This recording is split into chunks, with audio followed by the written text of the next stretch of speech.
Pag masarap, kainin mo. Napadayo nga tayo dito sa Binyan, Laguna para tikman ang nagte-trending na kare-kare ni Balat. Ang hindi ko lang alam, meron din silang lechon belly na talagang panalo sa lutong ng balat at juicy ng laman.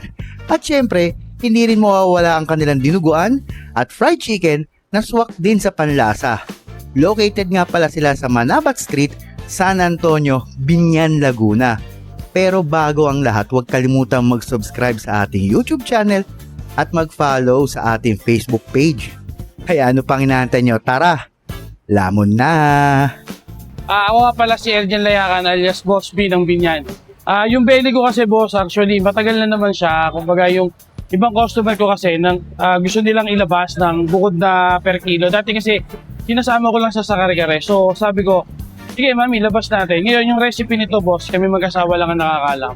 Boss, ang per piece kasi namin dito boss, pinakamahina namin dito 25 pieces to 30 pieces sa isang araw boss. Siguro ang isang kilo kasi boss, ang isang buo kasi 5 kilo boss. Siguro mga 250 to 300 hanggang 400 kilos a day boss.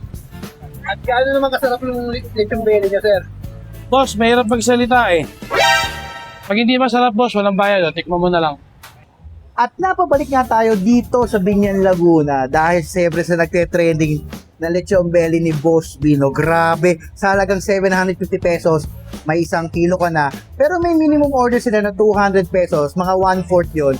So siguro good for solo order, sharing, depende sa inyo. Pero kanina pa ako natatakam dito sa balat kasi ito nyo yung balat oh. Balat pa lang, diba? Crunchy na. Panalo. At kung nakita nyo yung balat ng masarap dito, nagkakamali kayo kasi ito yung laman. Diba? Mataba, juicy pa lang. Hindi ko makatitigman, alam mo na. Ang lambot, diba? Tulad nga nasabi ni Boss B, meron sila ditong kare-kare, diba? Ang halaga nito, 90 pesos lang. Small order na meron ng porno. Ayan, kita nyo, oh. Grabe, magulay, makrema. At tikman na natin to, diba?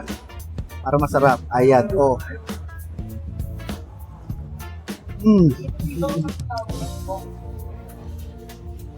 Sauce pa lang, lasang-lasa mo na yung nuttiness niya.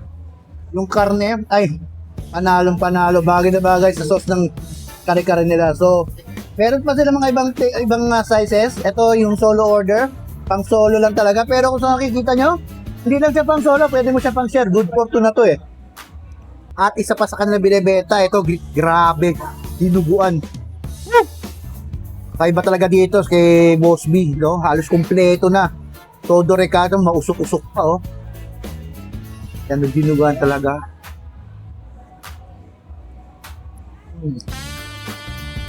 Panalo. Ito yung masasabi ko na sauce pa lang, ulam na.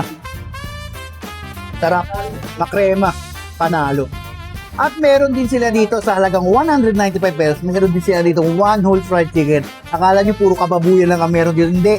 Meron din sila dito manok. Kung ayaw ng baboy, pwede kayo magmanok, diba?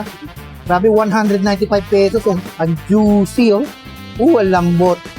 Oh.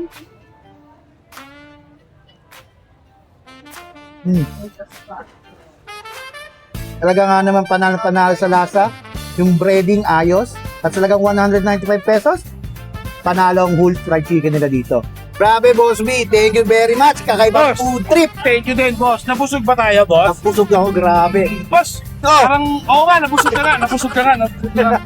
Kaya kayo mga taga Binyan, taga Manila, Tayuman, Laguna, kung sa inyo, dayuhin nyo na to at kita-kita sa susunod kong lamon.